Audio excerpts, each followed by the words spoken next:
Naveen Krishna Prabhuji, please, you can take over the call. Thank you all so much. Dandat Pranam.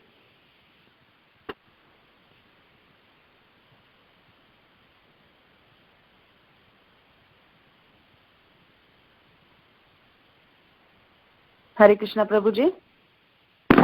Yes, Prabhu, Mataji. Yes, Prabhuji, you can. Yes, Prabhuji, we can hear you now. You can take over the call, Prabhuji. Thank you so much. The verse is 27, right? Yes, Prabhuji. Om Namo Bhagavate Vasudevaya. Om Namo Bhagavate Vasudevaya. Narayanamastvitam naram cheva narotamam devim sarasate vyasam tato jayamudirat. Naspreshu badreshu nityam bhagavate sevaya.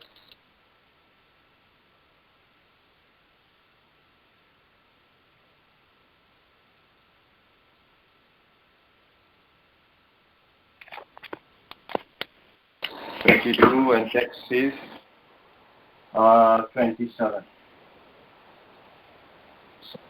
Hare Krishna Prabhuji, it says 26. 26? No, Prabhuji, 27. 26.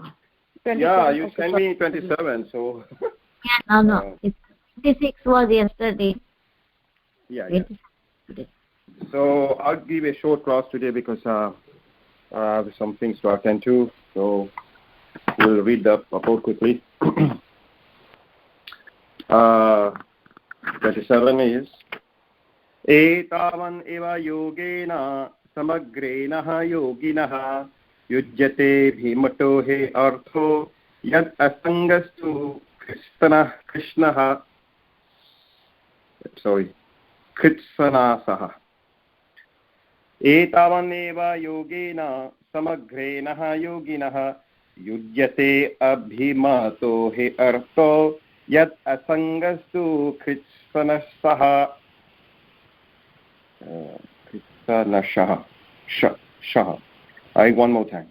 Etavan eva yogena samagrenaha yoginah yujyate abhimato he artho yad asangastu kritsanasaha. Okay, translation word by word by Divange Srila Prabhupada ki jai. Etavan, of such a measure, eva just, yogena, by yoga practice, samagrena, all, iha, in this world, yoginaha, of the yogi, yujyate, is achieved, abhimataha, desired, he, certainly, artaha, purpose, yat, which, asangaha, detachment, to, indeed, kritsanasaha, completely. Translation. The greatest common understanding of all yogis is complete detachment from matter, which can be achieved by different kinds of yoga. Purport by Devange Srila Prabhupada ki jai. There are three kinds of yoga, namely Bhakti Yoga, Jnana Yoga, and Ashtanga Yoga. Devotees, Jnanis, yogis all try to get out of the material entanglement. The Jnanis try to detach the sensual activities from material engagement. The Jnana yogi thinks that matter is false and that Brahman is truth. He tries, therefore, by cultivation of knowledge, to detach the senses from material enjoyment. The Ashtanga yogis also try to control the senses. The devotees, however, try to engage the senses in the service of the Lord. Therefore, it appears that the activities of the bhaktas, devotees, are better than those of the Jnanis and yogis. The mystic yogis simply try to control the senses by practicing the 8 divisions of yoga, which is yama, niyama, asana, pranayama, pratyahara, etc. And the Jnanis try by mental reasoning to understand that sense enjoyment is false. But the easiest and most direct process is to engage the senses in the service of the Lord. The purpose of all yoga is to detach one's sense activities from this material world. The final aims, however, are different. Jnanis want to become one with the Brahman effulgence, yogis want to realize the Paramatma, and the devotees want to develop Krishna consciousness and transcendental loving service to the Lord. That loving service is the perfect stage of sense control. The senses are actually active symptoms of life, and they cannot be stopped. They can be detached only if there is superior engagement. as it is confirmed in Bhagavad Gita, param drishtavaha nirvartate. The activities of the senses can be stopped if they are given superior engagements. The supreme engagement is engagement of all the senses in the service of the Lord. That is the purpose of all yoga. Om Ajnana Timanandasya Jnananjana Shalakaya Chakshumitam Yena Tasmai Shri Guruve Namaha Shri Chaitanya Manobishtam Sthapitam Yena Bhutale Sriyam Rupa Kadama Indadati Swapadantikam Vandeham Shri Guru Shri Yutapadakamalam Shri Gurum Vaishnavam Sacha Shri Rupam Sagrajatam Sahagana Raghunantam Vitam Tam Sajivam Sadvaitam Savadhutam Parijana Sahitam Krishna Chaitanya Devam Shri Radha Krishna Padan Sahagana Lavita Shri Vishakam Vitam Sacha.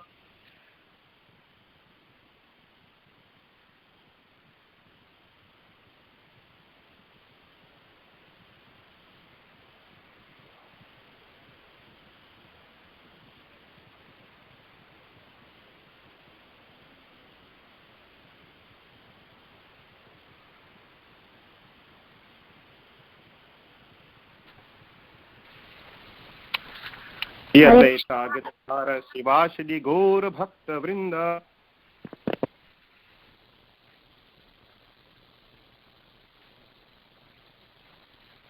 Hare Rama, Rama Rama, Hare Hare. So, as described by Kapil Muni in this chapter, we can see now Srila Prabhupada is confirming that Bhakti Yoga is the topmost yoga system. So, if we read, you all been reading Bhagavad Gita, and in the purport and in the beginning, Srila Prabhupada in the introduction introduces that there are 3 levels of realization of God. First level of realization is the Brahman, Brahmajyoti effulgence realization. And then we have the Paramatma, localized Paramatma in our heart, that's the realization.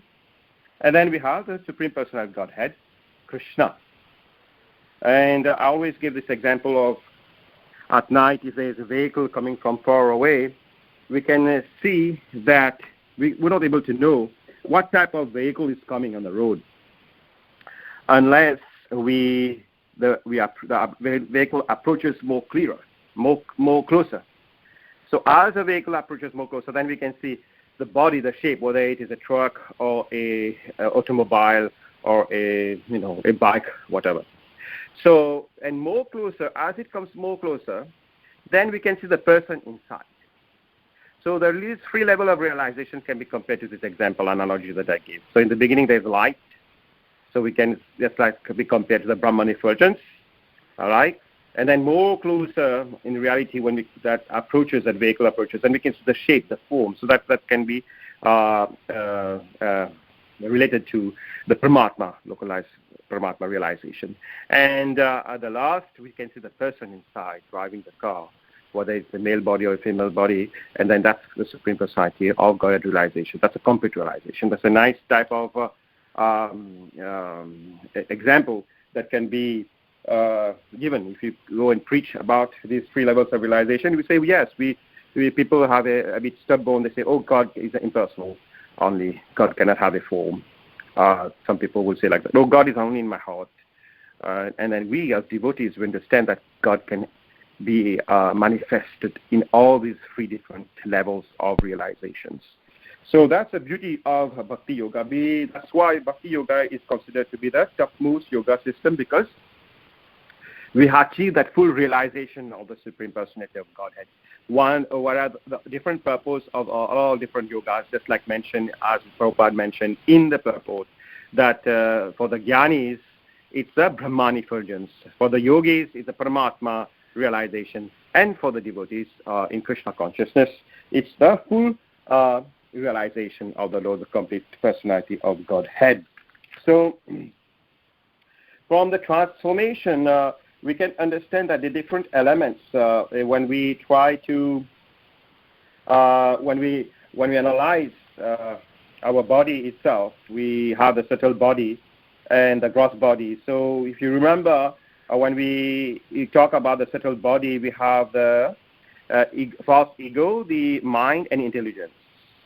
And this can also well be related to these three realizations.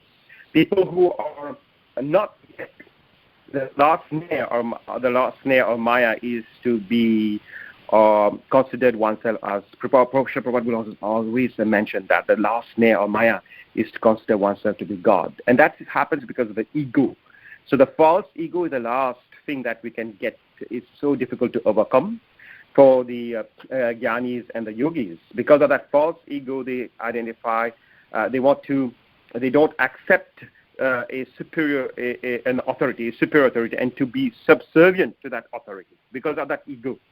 Whereas devotees, we are trained to be as humble as a straw in the street. We are trained to become humble naturally by practicing bhakti. So that is the ego part. The ego aspect of our subtle body is taken care of. Whereas for the jnanis and the yogis, they still have to fight, and they don't have a way to fight the ego. So what they do is that they eliminate the conception of, they destroy their own self. That's why they prefer to merge into the Brahman effulgence, or to be contented, self-contented in the Paramatma, because they're not able to overcome their ego platform. So, whereas the jnanis, they are able to purify the intelligence, right? And the yogis, they are able to, purify the mind. The jnanis are able to purify their mind by their practice of Jnana Yoga. And the yogis, they're able to purify both the mind and the intelligence by the practice of the Ashtanga Yoga process. And the devotees, they are able to purify both the false ego, the intelligence, and the mind, all three together. They're able to achieve that level, where the false ego is converted into the real ego, and the real ego means Jivari Sarupa Hoy Nitya Krishna Dasa, Dasanu Dasa Dasa. So we are always the servant of Krishna. That is the real ego, not the false ego. The false ego is you are an enjoyer, you are somebody. So that Srila Prabhupada is making this very clear in the purport. And as this purport today, the greatest common understanding of all yogis is complete detachment from matter. So they are all the yogis are going for detachment. So what we also we can see that the result of bhakti is to finally become the Lord's associate and serve the Lord. So there is one shloka in Srimad Bhagavatam in chapter 27, previously in this same canto, text 28, which says, Mad Bhakta Pratibhudharatho Mat Prasadena Bhuyasaha Nishashyanam Swaha Samasthanam Kevalyakam Mad Ashrayam. Becoming my devotee, understanding that ultimate truth by the bountiful mercy, he easily attains the highest benefit, is Sarup, called Brahman, which is under my shelter. Even that by becoming devotee, understanding devotee, we can easily understand Brahman and attain our Sarup. So we become, like we've been explaining in the previous shlokas. I remember last week we discussed about how being for a devotee, the oneness in spirituality needs to be situated on that transcendental platform and serving the Lord on the transcendental platform. That is our oneness.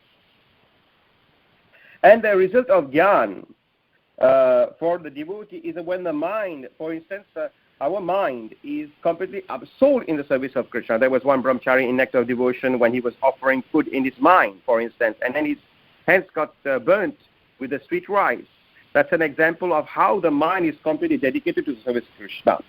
But for the yogi, when the mind of the perfect yogi becomes devoid of material objects, under the shelter of the Lord, and detached from all material objects, that mind suddenly gets destroyed, just if flame dies without oil and wick.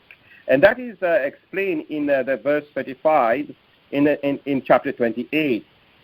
Atmanam atra purushaho swadham ekam avrikshate pravitrataha guna pravaha. The jiva, having destroyed this disposition of the body, then see the Atma without covering. So that's the result of the Jnanis. The result of yoga, that we explained, is given by in Srimad Bhagavatam chapter 2, text third chapter, second canto, text 10, where it is explained, akama sarava kamo va moksha kama udharadhi. The person desiring destruction of all desires, the person with all desires, even the person with intense desire for liberation, if he has good intelligence, will worship the Supreme Lord with pure bhakti. Even for that, even for us, for any type of people that coming to Krishna consciousness, even we come with our desire, with our material desires, it doesn't matter if you have intense material. But by worshipping Krishna, all these material desires will be changed. So, and Krishna is very merciful. Even if somehow or other Krishna's devotee desires liberation or residence in the abode, he easily achieves his benediction as a byproduct. That's like Dhruva Maharaj, right? He approaches the Lord with a material desire to have a kingdom much more opulent than his father. But when the Lord gave darshan, he considered whatever he was desiring to be considered as broken pieces of glass. But on the other hand, the Lord did satisfy his desire by being the Dhruvalok, by giving this planet, which is, even after destruction, the polar star still remains there. So that's an amazing benediction that the Lord gives, even though if the devotee or some reason desire this type of liberation, he still gets it. But that's not the main concern, because the Lord knows that the devotee will always engage everything in Krishna consciousness. So he won't, even if there is a material desire, it will be properly dovetailed to Krishna consciousness. So this verse, as a whole, describes the common practice and the results of all these three types of worshippers: the Jnanis, the Yogis, and the Bhaktas. For the devotees, the Jnanis, and the Yogis, by Bhakti, Jnana, and Asanga Yoga, complete detachment from such object is recognized as the desired goal, since it helps to achieve the desired goal. By complete detachment alone, one's desired goal of prema or liberation is achieved. So we stress on that level of detachment. Detachment doesn't come over a day, it doesn't come in one day. It comes with a constant practice and service. So by serving, by constant service, just like Prabhupada will end the purport by saying, the supreme engagement is engagement of the senses in the service of the Lord. That's yoga. So the activity of the senses can be stopped by this verse. Param drishtva nirvatate. The activity of the senses can be stopped by proper engagement, by superior engagement, by loving service, by doing our navabhakti, sharvanam kitam svaram. By listening, we are engaging, we are engaging our hearing propensity in the service of Krishna. We are engaging our our talking propensity in service of Krishna. We are engaging our remembering propensity. We are Atman. We are our whole body in the service of Krishna. So that is the main purport today. And I'll end here because I have some important urgent matter to attend to. I'll take one comment and one question. Hare Krishna. Hari Bol. Hare Krishna. Thank you, Prabhu. Thank you very much. Hari Bol. No questions, no comments. Thank you. Well, Madhava, you should ask some question. You never ask a question nowadays. Before you used to ask. Yeah. One question.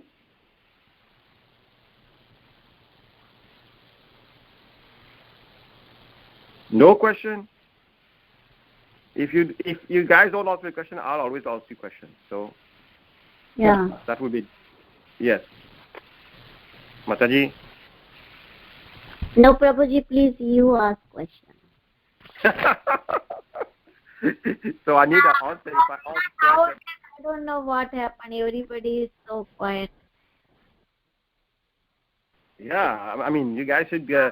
Today it was like very compact but precise. So my question is, to you all, if you're performing bhakti, then how would you are you able to be situated or develop at least the right understanding of the other type of realization, Brahma effulgence and Paramatma realization in your practice of bhakti? Do you really feel that? That is my question to all of you. And if you feel, how does that manifest in the life of a devotee, the other two types of realizations that we talk about? We understand that bhakti is the topmost realization, and that includes all those others ones. So in our daily practice, how can we connect to the other two types of realization? If bhakti is the topmost, then we should be connected to that. So how? Oh.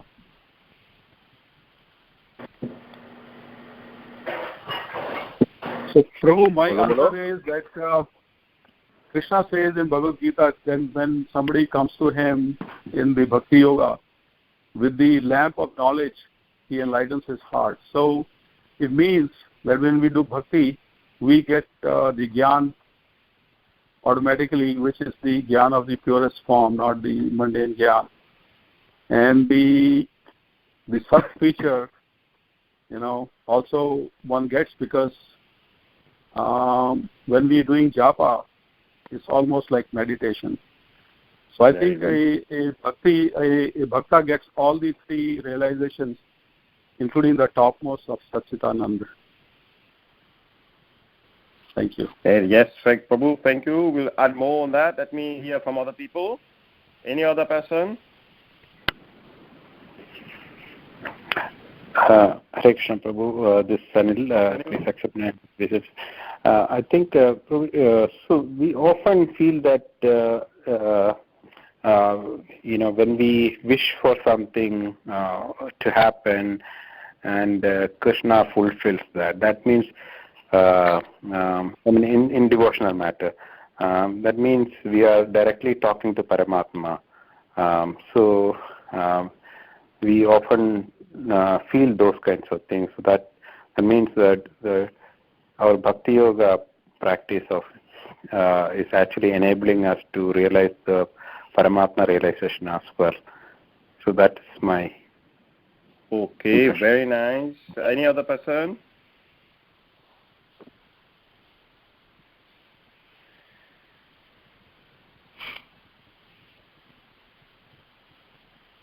Okay, I won't waste time.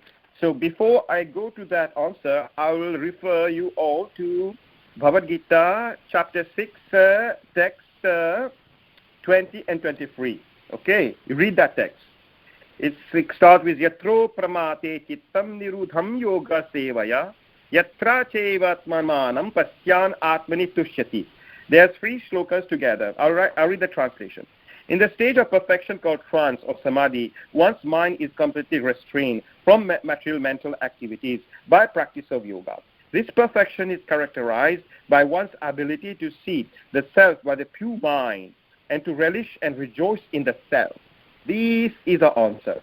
One's ability to see the self by the pure mind and to relish and rejoice in the self. In that joyous state, one is situated in boundless transcendental happiness, realized through transcendental senses. Established this, one never departs from the truth. And upon gaining this, he thinks there is no greater gain. Being situated in such a position, one is never shaken, even in the midst of greatest difficulty. This indeed is actual freedom from all miseries arising from material contact. So I'll invite you all to read the purport. It's a long purport. And then next week we're going to discuss more about that. Anil Prabhu, make me remember that, okay? Next week, we'll discuss about that. But I'm coming to the answer of the question I asked you. When you perform bhakti, you always perform bhakti, whatever service you're doing. We're doing devotional service. We are doing devotional on behalf of our spiritual master. We are instrumental in the hands of our spiritual master and Krishna. When we are instrumental, when we become an instrument in the hands of Krishna and our spiritual master, what happens? We get instruction from the Cheta Guru from inside. Just like once I was serving my spiritual master, I was manual servant, so I was washing his clothes and putting there, and I didn't want to commit any mistake in my action. At times I will travel and I'll forget something in one place, and other once I was traveling and I forgot Maharaj kit, bathroom kit in Delhi, and he was in Vrindavan. Then we had to make arrangements. So that is called inconvenience in service of my spiritual master. So we try to become perfect in our service. So our help of Paramatma. I was always going back to the Paramatma. Oh my Krishna, when you owe my heart, please direct me how to serve my God, my spiritual master better. So as I don't do this mistake, step 1, step 2, step 3. So I have to do this, then I have to do that. What I have to do first, what I have to do last. Prioritize my work so as my service can be perfect. You can use the same mentality in your service at the temple. You can use the same mentality in your service in chanting your rounds. In doing any basic devotional service, you can use the same technique. Take help from the Paramatma. And that is a connection. You're connecting to the Paramatma. So just like yogis, instead of contemplating and be self-complacency, stage of self-complacency in meditation, but in fact, you are being connected with the Paramatma which is guiding you into service. We take help from Krishna to serve our spiritual master. That's one example of realization. That is personally I realized the Paramatma in my heart guiding me to do my devotional service. You see?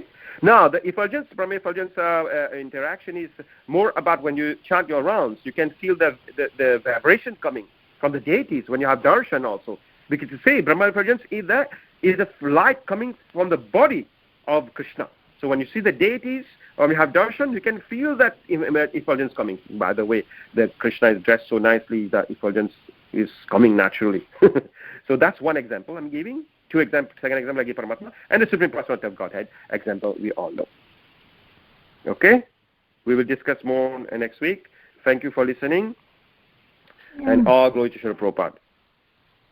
Yeah, thank you very much, Prabhu.